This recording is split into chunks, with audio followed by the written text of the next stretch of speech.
ജീവിതത്തിൽ പെട്ടെന്നൊരു വലിയ പണത്തിന്റെ ആവശ്യം വന്നാൽ നമ്മൾ എന്തു ചെയ്യും?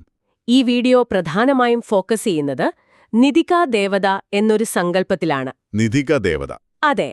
അപ്പോ ആരാണ് ഈ നിധികാ ദേവത? എങ്ങനെയാണ് ഈ ഒരു ശക്തിയെ സമീപിക്കേണ്ടത്? പിന്നെ പണം ആകർഷിക്കാൻ സഹായിക്കുമെന്ന് പറയുന്ന പ്രത്യേക വഴികൾ, അതൊക്കെയാണ് നമ്മൾ മനസ്സിലാക്കാൻ പോകുന്നത്. നിധിക ദേവത എന്നത് നമ്മൾ വിചാരിക്കുന്ന പോലെ ഒരു പ്രേതമോ അല്ലെങ്കിൽ പേടിക്കേണ്ട ഒന്നുമല്ല. അല്ല, അതൊരു ഹോളി സ്പിരിറ്റ് അല്ലെങ്കിൽ ഒരു നല്ല ഊർജമാണെന്നാണ് പറയുന്നത്. അതെ, അടിയന്തരമായി പണം ആവശ്യമുള്ളവരെ സഹായിക്കുക, അതാണ് ലക്ഷ്യം. സ്പിരിറ്റ് എന്ന വാക്ക് കേൾക്കുമ്പോൾ തന്നെ പലർക്കും ഒരു പേടി വരാം, അല്ലേ? ശരിയാണ്, ഒരു നെഗറ്റീവ് ഫീൽ വരും. അതെ, ഇതൊരു പോസിറ്റീവ് ശക്തിയാണ്, സഹായിക്കാൻ തയ്യാറാണ് എന്ന് പറയുമ്പോൾ കാണുന്ന ആൾക്കൊരു സുരക്ഷിതത്വം തോന്നും. സഹായം ചോദിക്കാൻ ഒരു മടിയും വേണ്ട എന്നൊരു തോന്നൽ വരും. അതെ. ആ ഒരു ധൈര്യം കിട്ടിക്കഴിഞ്ഞാൽ അവരാദ്യത്തെ രീതിയിലേക്ക് കടക്കുകയാണ്. ഇത് വളരെ ലളിതമായൊരു അഭ്യർത്ഥനയാണ്. നിങ്ങൾക്കൊരു അർജന്റ് ആവശ്യം വരുമ്പോൾ നിധിക നിധിക നിധിക please help me, I need 10 lakhs എന്ന് പറയാനാണ് നിർദ്ദേശം. ആ ഒരു വാചകത്തിന്റെ ഘടന തന്നെ രസകരമാണ്. 3 തവണ പേര് വിളിക്കുന്നത് ഒരു ശ്രദ്ധ കിട്ടാനാണ്, ഒരു ഫോക്കസ്. അതെ. പിന്നെ പ്ലീസ് എന്ന വാക്ക്, ഒരു അപേക്ഷയുടെ വിനയം അതിലുണ്ട്. എന്നിട്ട് എത്ര തുക വേണമെന്ന് കൃത്യമായി പറയാൻ പറയുന്നു. കുറച്ചു പണമെന്നല്ല, 10 ലക്ഷം എന്ന് വ്യക്തമാക്കണം. ലക്ഷ്യത്തിലൊരു ക്ലാരിറ്റി വേണം. അതെ. ഇതിലെ ഏറ്റവും കൗതുകകരമായ കാര്യം എന്താണെന്ന് വെച്ചാൽ, ഇതിന് യാതൊരു നിയമങ്ങളോ നിബന്ധനകളോ ഇല്ല എന്നതാണ്. അതാണതിന്റെ ഏറ്റവും വലിയ ആകർഷണം. സാധാരണ ഇത്തരം കാര്യങ്ങൾക്ക് ഒരുപാട് നിയമങ്ങൾ കാണാറുണ്ടല്ലോ. പ്രത്യേക സമയം, ശുദ്ധി, നോൺ വെജ് കഴിക്കാൻ പാടില്ല എന്നൊക്കെ. അതൊന്നും ഇവിടെയില്ല. അതിന്റെ കാരണം അവർ പറയുന്നത് വളരെ പ്രാക്ടിക്കലാണ്. ഒരു അടിയന്തര സാഹചര്യം എപ്പോ വേണമെങ്കിലും വരാം. ശരിയാണ്. ഒരു യാത്രയുടെ ഇടയിലോ പാതിരാത്രിക്കോ ആകാം ആവശ്യം വരുന്നത്. ആ സമയത്ത് കുളിച്ച് ശുദ്ധിയായി പ്രാർത്ഥിക്കാനിരിക്കാൻ പറ്റില്ലല്ലോ. ഒരു നിബന്ധനയും വെക്കാത്തതുകൊണ്ട് ഇതാർക്കും എപ്പോ വേണമെങ്കിലും ഉപയോഗിക്കാം. അതെ, അതിന്റെ ആക്സസിബിലിറ്റി കൂടുകയാണ്. ഒരു പ്രതിസന്ധിയിൽ നിൽക്കുന്ന ആൾക്ക് വേണ്ടത് എളുപ്പത്തിൽ ചെയ്യാൻ പറ്റുന്ന ഒരു കാര്യമാണ്, അല്ലാതെ സങ്കീർണമായ ആചാരങ്ങളല്ല. അതായത് എല്ലാ തടസ്സങ്ങളെയും ഒഴിവാക്കി വിശ്വാസത്തോടെ ചോദിക്കുക എന്ന ഒറ്റ കാര്യത്തിൽ മാത്രം ശ്രദ്ധ കേന്ദ്രീകരിക്കാൻ പറയുന്നു. അതെ. അപ്പോ ആദ്യത്തെ രീതി വാക്കുകളുടെ ശക്തിയിലാണ് ഊന്നുന്നത്. പക്ഷെ രണ്ടാമത്തെ രീതി ഇതിലേക്കൊരു വിഷ്വൽ എലമെന്റ് കൂടി കൊണ്ടുവരുന്നുണ്ട്, അല്ലേ? ഉണ്ട്. ഒരു ചിഹ്നത്തിന്റെ ഉപയോഗം. സിജിൽ സിംബൽ.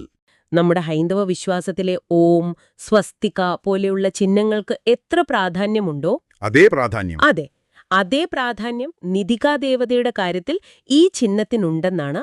ആ ചിഹ്നം കാണുമ്പോൾ തന്നെ നമ്മുടെ മനസ്സ് ആ ശക്തിയുമായി കണക്ട് ചെയ്യാൻ തയ്യാറെടുക്കും. ഈ രീതി അനുസരിച്ച് സ്ക്രീനിൽ കാണുന്ന ആ ചിഹ്നത്തിൽ നോക്കിക്കൊണ്ട് ഏഞ്ചൽ നിധിക മാജിക് ബിഗിൻസ് നൗ എന്ന് ജപിക്കാനാണ് നിർദ്ദേശം. ആ വാക്കുകൾ ശ്രദ്ധിച്ചോ? Magic begins now.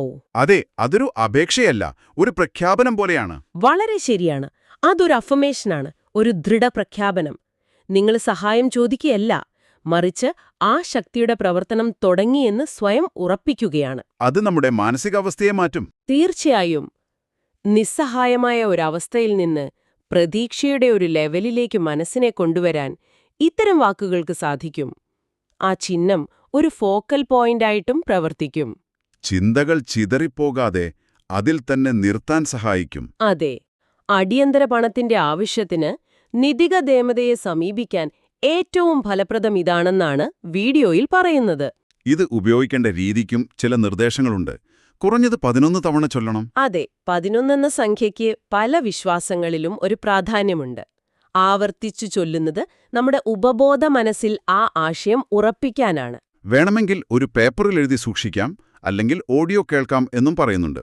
എഴുതി വെക്കുന്നത് ഒരു ഭൗതികമായ ആങ്കർ പോലെയാണ്. ആ പേപ്പർ കാണുമ്പോഴെല്ലാം നമ്മളത് ഓർക്കും. ഓഡിയോ കേൾക്കുന്നതോ? അത് നമ്മൾ മറ്റു ജോലികൾ ചെയ്യുമ്പോഴും ആ ഒരു പോസിറ്റീവ് വൈബ്രേഷനിൽ നിൽക്കാൻ സഹായിക്കുമെന്ന ആശയമാണതിന് പിന്നിൽ. ഇതില് വേറൊരു രസകരമായ നിർദ്ദേശം കൂടിയുണ്ട്.